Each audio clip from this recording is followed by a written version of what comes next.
such a time as this. And welcome back to For Such a Time as This, the place where there is no such thing as a silent witness. I want to encourage each and every one of you to go to our webpage, for such a time as this .today, for such a time as this .today. There you can always be up to date on our new material. And as Big Brother continues to squeeze on his platforms, we would like to build up our own website, our web page, and our web presence apart from a Big Brother. Ran across this clip. It is amazing to me. Amazing what is going on in our culture, what is being allowed to go on in our culture. And it's not happening behind closed doors. It's not happening in the corner. It's happening in broad daylight on Front Street, mainstream media. We have gotten to a point in our culture where a black man, Lamont Hill, you'll see the clip, is basically saying there's nothing good about being white. And he's challenging this white guy to say something positive about white people, as though there's nothing good about the white culture.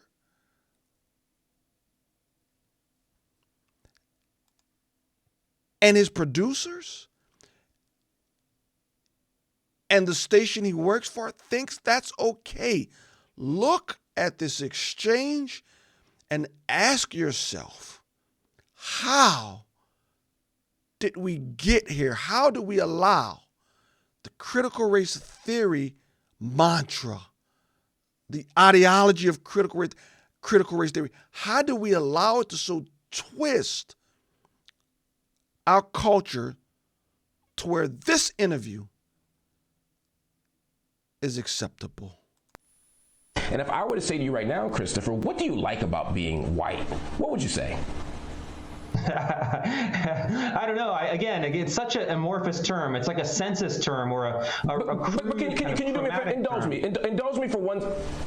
We're running out of time. Indulge me for a minute. I understand you see it as all these things, but you surely recognize that the world sees you as white. You know the world reads you as white. And if you were to ask me some things I like about being black, I could talk about cultural norms. I could talk about tradition. I could talk about the kind of commonalities I feel around the diaspora. If I were to ask you what, particularly if you're saying whiteness is a thing that is being constructed as negative and shouldn't be, name something positive that you like about being white. Well, sure. I'll answer with a thing.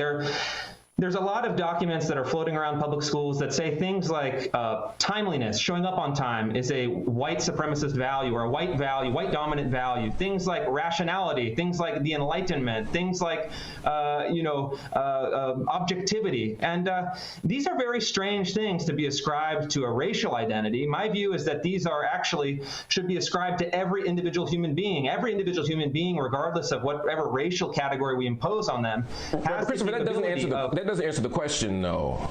You're telling me you're making straw men about things that are ascribed to whiteness that you think are wrongfully ascribed to whiteness. I'm saying if whiteness isn't a negative thing, and there's something that and that whiteness actually shouldn't be constructed as all negative, name something positive that you believe is positive about being white. Again, I don't buy into the framework that the world can be reduced into these metaphysical categories of whiteness and blackness.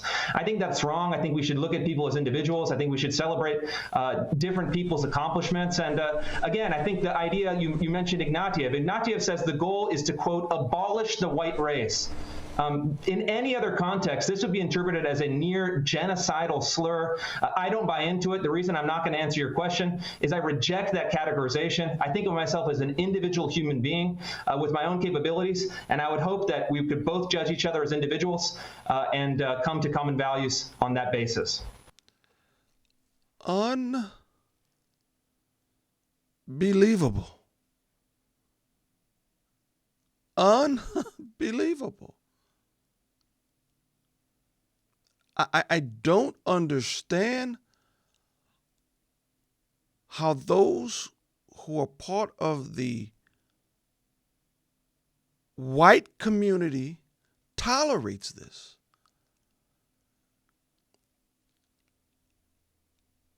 He says if whiteness is not negative, all negative, give me one positive thing. Unbelievable. They're creating a race war. Those who are pushing critical race theory, because what you have is that you have this white culture, and you have these young men. Any young man who continually is berated like this, he's going to push back. He is going to push back. He is. And we've made so much progress in this country. What you're going to have, you're going to have the mindset of the 1940s and 50s that was dominant in the white culture. And my question is, can you blame them? Can you blame the white community who's getting tired of this garbage? Can you blame them if they respond to one of my, I don't know why it is, it just is. It's one of my favorite scenes in all of cinema. Can you blame young white people if they ever questioned about minorities, if they respond in this way? Let me ask you something. We Italians, we got our families and we got the church. The Irish, they have the homeland. The Jews, their tradition. Even their music. What about you people, Mr. Carlson? What do you have? The United States of America. The rest of you are just visiting.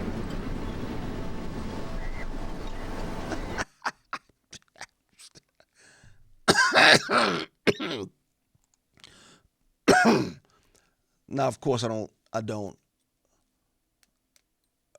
agree with that. Minorities have contributed to a lot of what makes this country great. But if you keep pushing,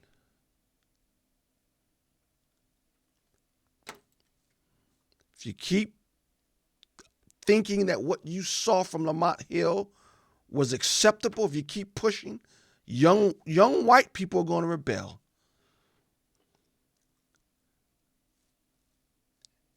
And could you blame them?